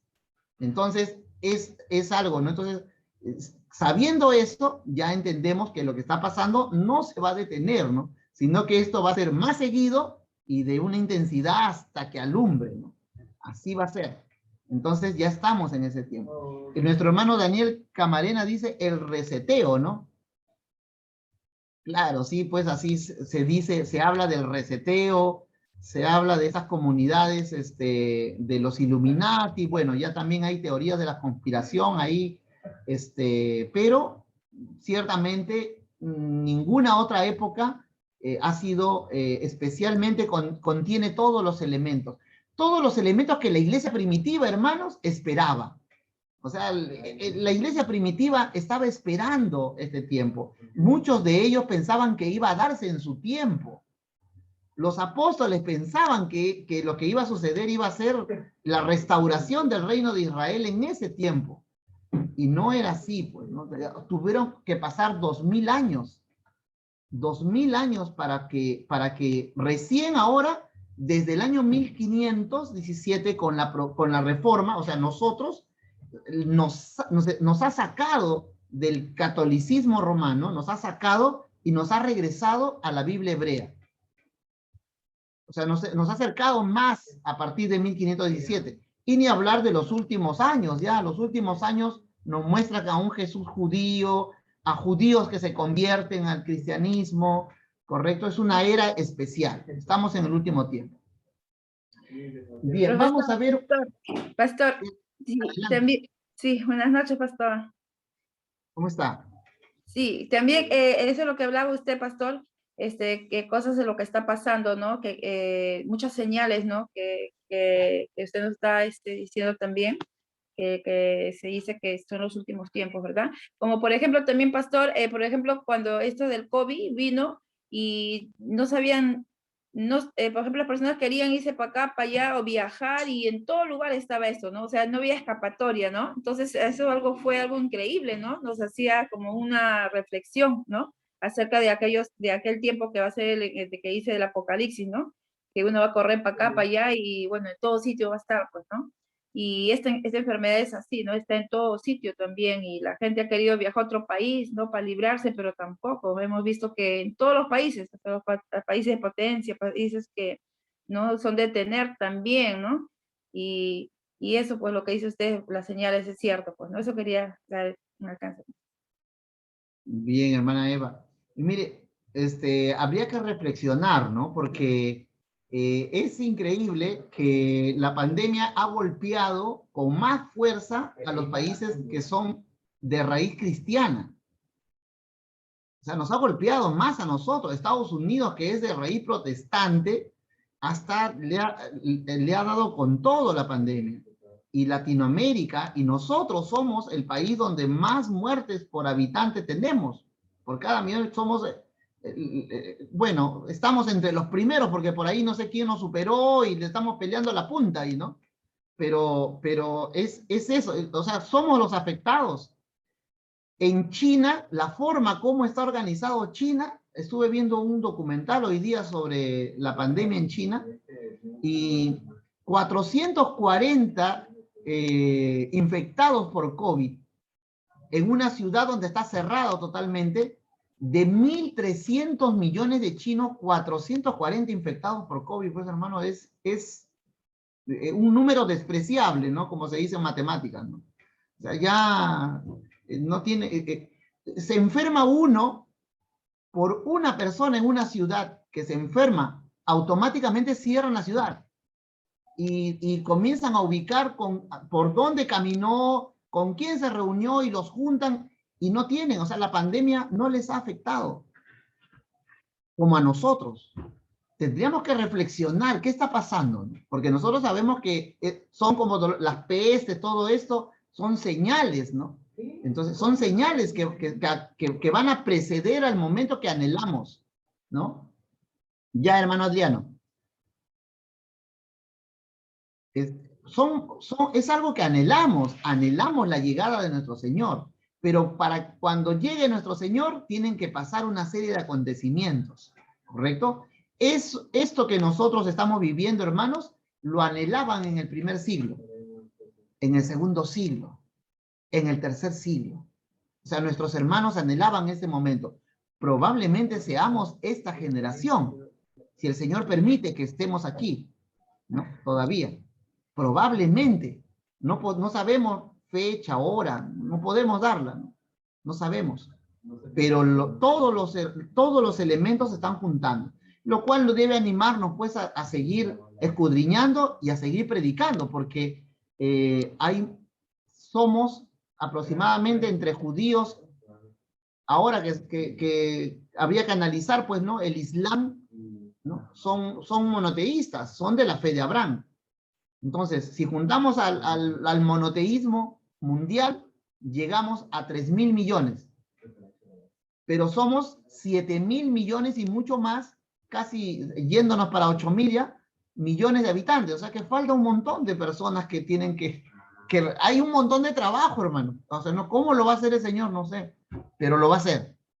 ¿Correcto? El Señor lo va a hacer. Así que nosotros tenemos un trabajo que realizar.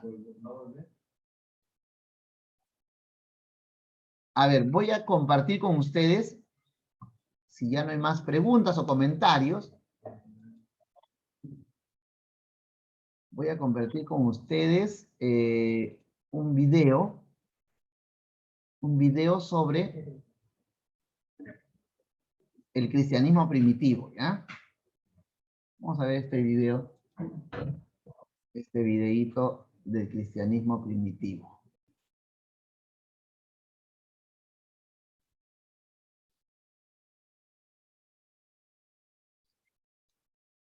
Yo recién hoy día he ganado mi primera corrida. Estoy orgulloso.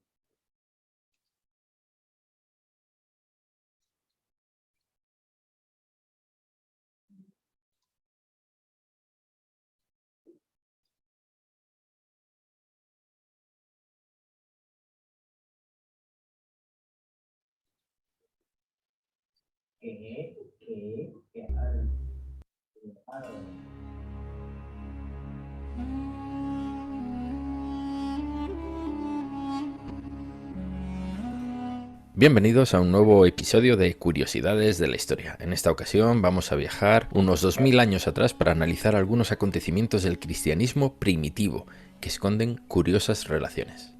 Empezamos.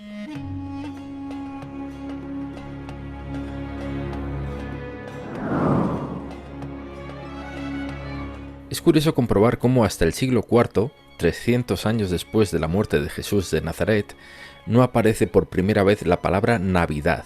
Así que es singular que, sin que se sepa con exactitud la fecha de nacimiento de Jesús de Nazaret, se escogiera el 25 de diciembre como conmemoración cristiana de este hecho. La razón puede deberse a que la Iglesia intentó hacer coincidir la festividad con otra que tenía gran arraigo en el calendario romano, Saturnalia.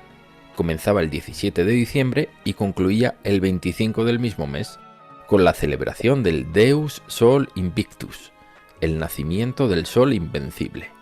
Igualmente, en esas mismas fechas se celebraba el solsticio de invierno, con el nombre de Brumalia, unas fiestas de desenfreno y comida y bebida en exceso, en honor de Baco.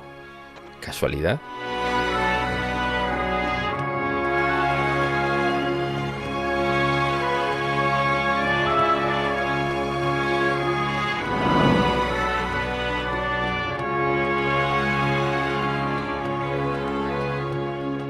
A comienzos de nuestra era, el término griego magos era la denominación habitual para referirse a los eruditos astrólogos de Mesopotamia, una especie de hombres de ciencia. Así que los tres individuos que llegaron a Belén la noche del 24 de diciembre no eran ni magos ni reyes.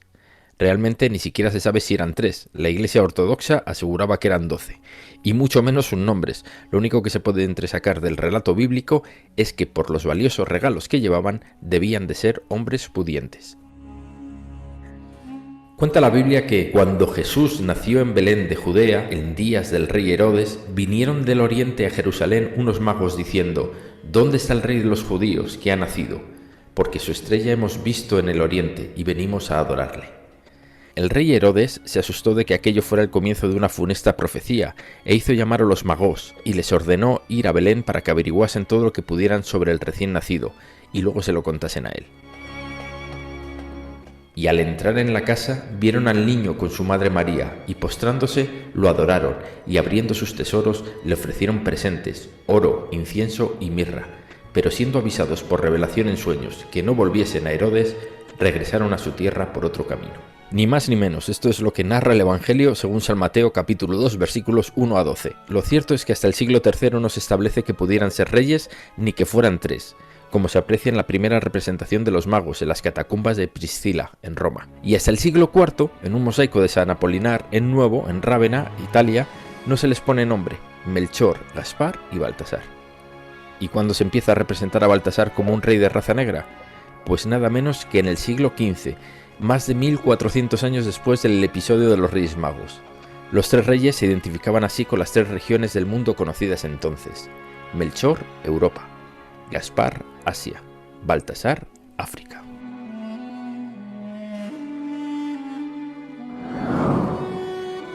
Lucifer significa literalmente el portador de la luz, y se trata en realidad de una divinidad que surgió en la antigua Grecia bajo el nombre de Fósforo, el lucero del amanecer, y que por cierto tenía un hermano llamado Héspero, lucero del atardecer. Al pasar a la mitología romana recibió el nombre de Lucifer. Por lo tanto, Lucifer no era más que la deidificación del lucero del alba, es decir, del planeta Venus, figura que ya era utilizada desde tiempos antiguos en toda la región de Mesopotamia. De hecho, en la Biblia ya existía Lucero, con los mismos atributos astronómicos, pero no fue hasta una traducción del siglo V cuando se le cambió el nombre a Lucifer, el hermoso y soberbio ángel rebelde que fue desterrado a los infiernos.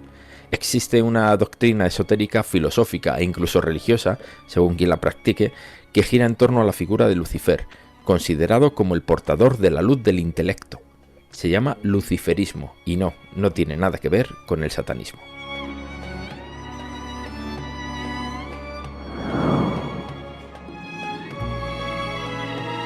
Sigue sin estar claro si realmente el pasaje de la Biblia relativo a la matanza de los niños de Belén por Herodes I el Grande, rey de Judea, Galilea, Samaria e Idumea, es un hecho histórico o solo un relato bíblico.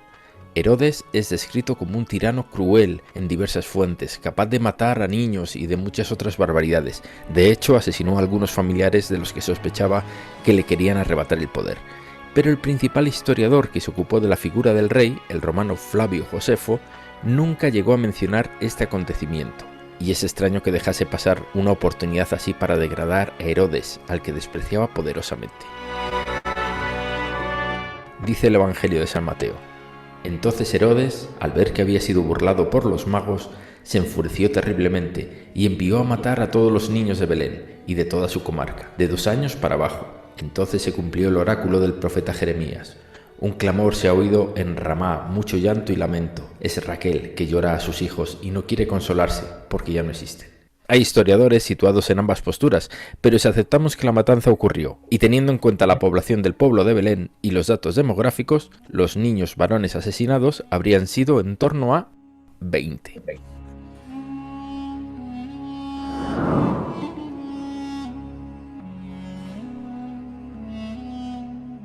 María Magdalena, la leal seguidora de Jesús de Nazaret, era de Magdala, una ciudad a orillas del lago Tiberíades, en Palestina, y aparece por primera vez en la Biblia poseída por 7 demonios. Luego, durante la crucifixión, vuelve a ser citada, rota de dolor, en esta ocasión acompañando a la Virgen María. Será ella quien descubra que el cuerpo de Jesús de Nazaret no está en la tumba, justo antes de que se le aparezca y le asigne la importantísima labor de anunciar la resurrección a sus discípulos. No hay nada más, nada que relacione a Magdalena con la prostitución, con el adulterio ni con cualquier otro comportamiento sexualmente reprochable. La negativa visión tradicional de María de Magdala surgió en el siglo V, cuando el Papa Gregorio Magno, durante una homilía, fusionó en una sola figura a varias mujeres citadas en la Biblia, como eran María Magdalena, María de Betania, que era la hermana del resucitado Lázaro, y una adúltera de nombre desconocido. La confusión no dejó de crecer. En la Edad Media se rellenaron los huecos que los textos sagrados dejaban vacíos con una sucesión de relatos inventados que fueron recopilados sin mayor rigor en un libro del siglo XIII titulado La Leyenda Dorada. En este texto se presenta a la de Magdala como a una mujer de sangre noble, joven y hermosa, y por supuesto como una pecadora sexual. Cuenta que arrepentida predicó en Marsella, en el sur de Francia, donde realizó algunos milagros, como resucitar a la reina muerta a consecuencia de un parto. Su asociación a las prostitutas se consolidó al convertirla en su patrona, y la explicación puede residir en que se necesitaba una figura que se contrapusiera a la virtud de la Virgen, en un ambiente misógino que alertaba permanentemente de la naturaleza pecaminosa y por ello inferior de la mujer. Una mujer arrepentida de la que Jesús se apiada, una esperanza definitivamente para todas las pecadoras. Ese fue el nuevo significado que se le quiso dar a María de Magdala, sin ningún rigor histórico. Por otro lado, la tradición que la vincula como esposa de Jesús de Nazaret se fundamenta en el llamado Evangelio de Felipe, donde se dice que eran 3 las mujeres que siempre acompañaban a Jesús: la Virgen María, la hermana de esta y María Magdalena, su compañera. Ni un dato más.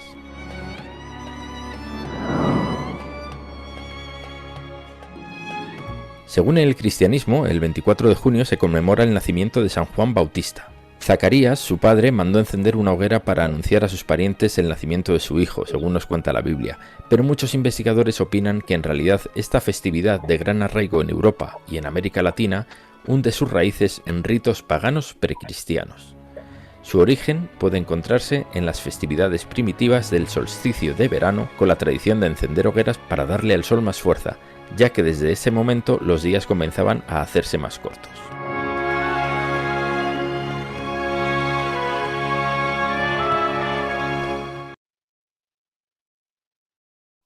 Bien, allí hemos apreciado una serie de aspectos relacionados con la iglesia, con los primeros, sobre todo, bueno, el video está orientado hacia las creencias católicas, ¿no?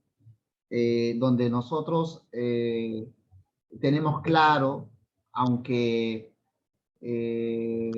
hay muchos de nuestros hermanos que celebran la Navidad, por ejemplo, ¿no? que tienen estas costumbres, aún en la iglesia, ¿no? En el siglo XXI.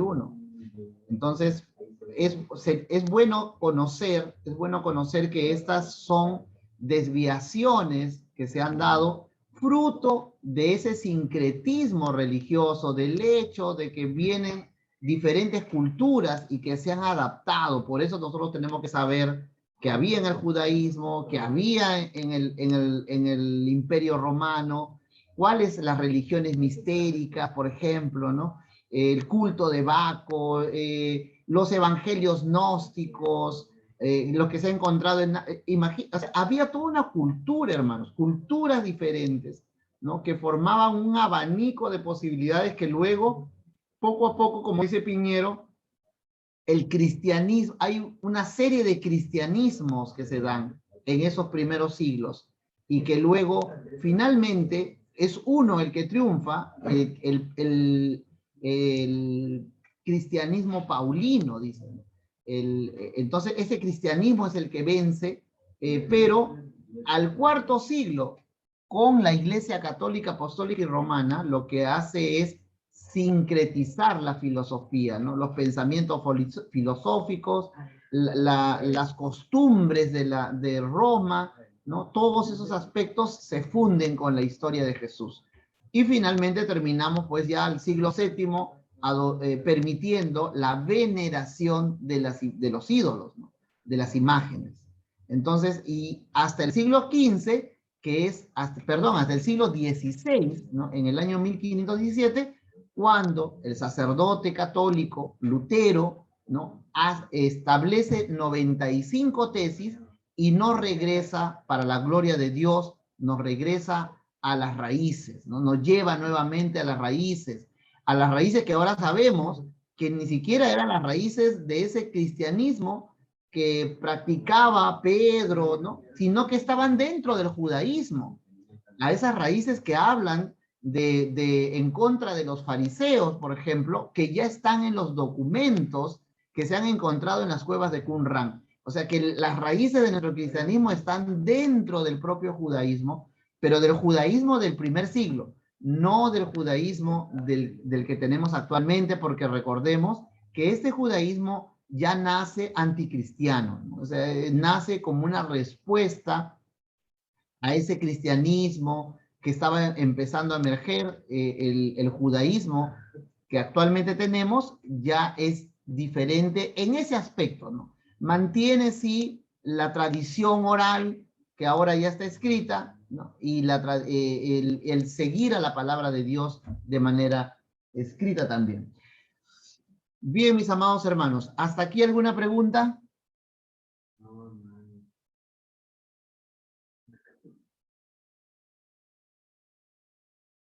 Bien, vamos a terminar entonces, mis amados hermanos. A ver, permítanme, la siguiente clase. Estamos todos esperando acá. Pastor, disculpe, ¿nos podrá pasar el enlace del video? Sí, hermana. Gracias. Le voy a pasar el enlace y le voy a subir las... ¿Sí se pueden agarrar las cosas? De repente las la página diapositivas donde también. está para poder verlo. Ya.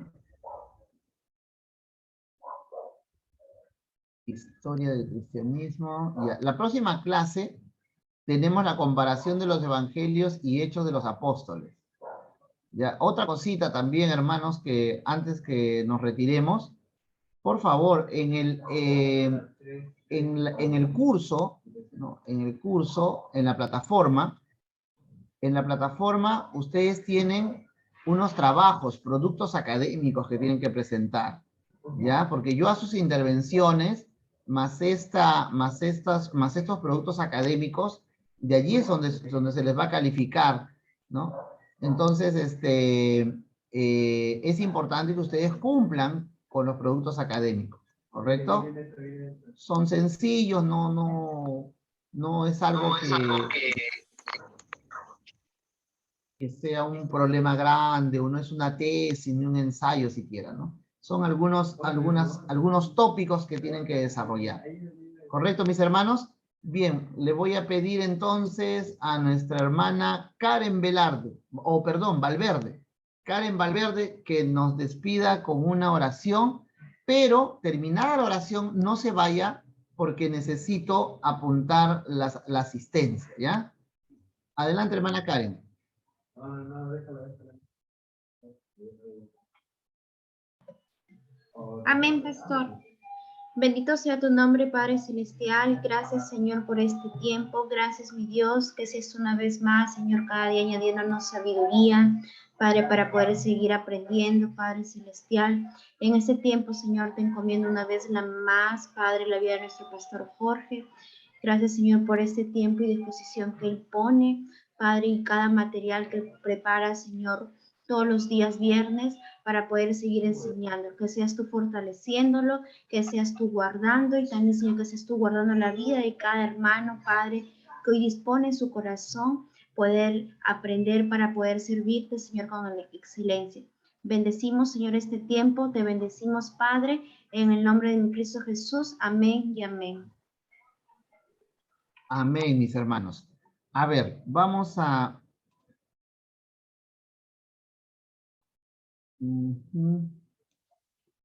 Introducción al Nuevo Testamento. A ver, voy a apuntar de acuerdo a lo que estoy viendo acá. A ver. Joel Pillaca. Creo que se presente. Bueno, Karen Valverde y su esposo José Loarte, Marcos Carlos. Presente, pastor. Elizabeth Coila, David Rivera. Presente, pastor. Cintia Atencia.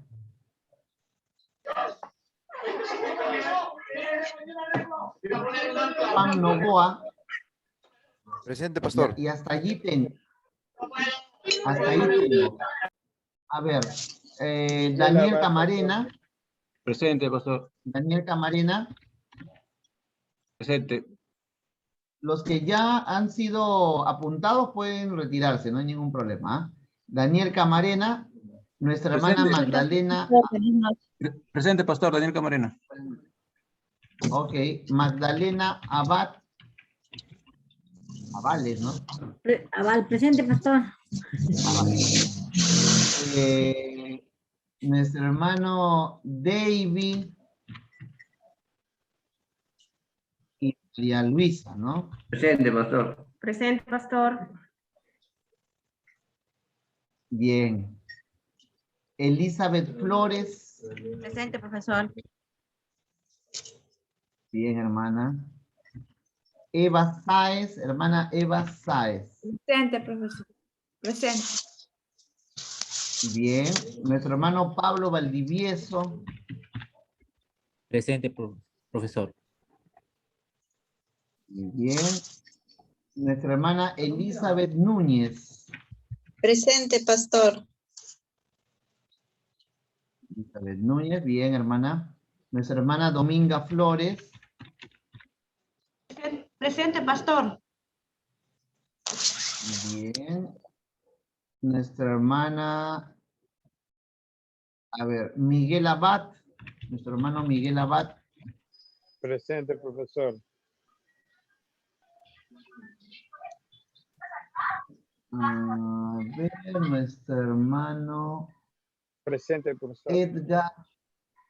Edgar Vela. Presente, pastora. Edgar Vela. Nuestra hermana, a ver, Elvira Calcina y Wilfredo Cárdenas. Cadena. Presente, pastor. Presente, pastor. Presente, pastor. Ok. Bien, Wilfredo Cadenas. Carlos, nuestro hermano Carlos Castro. Presente, profesor. Nuestra hermana Celinda Mendoza. Presente, pastor. Nuestra hermana Ruth Ponce. Presente, profesor.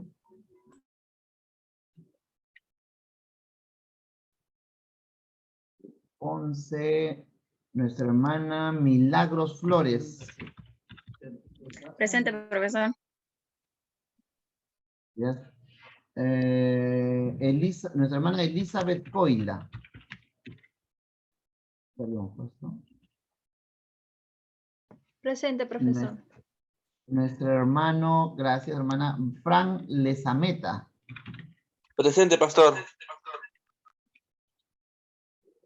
También. Me falta mi hermana Miluska Salcedo. Presente, pastor. Bien, mi hermana Miluska Salcedo. A ver, Milagros Flores ya está. ¿A alguien no le he llamado? Creo que ya están todos. Marcos Carlos, sí, ya están todos mis hermanos. Que el Señor les bendiga entonces. El hermano Isaac también estuvo en la clase, pero no sé por qué se habrá retirado. Sí, me escribió, me pidió permiso. Isaac Aiquipa, gracias hermana, gracias. Me había olvidado ya mi hermano Isaac Aiquipa. Ya está, perfecto, lo ha salvado usted nuevamente a nuestro hermano, su segunda salvación. Isaac Aiquipa. Bien, mis amados hermanos, concluimos ahí entonces, que el Señor me los bendiga, un buen fin de semana, Shabbat Tov, y nos vemos en la próxima clase. Amén, pastor. Bendiciones, pastor. Bendiciones, hermanos. Nos vemos. Bendiciones, hermanos. Hermanos, Dios le bendiga. Nos vemos en el Chifa. Dios bendiga, pastor. Bendiciones. Con Chifa,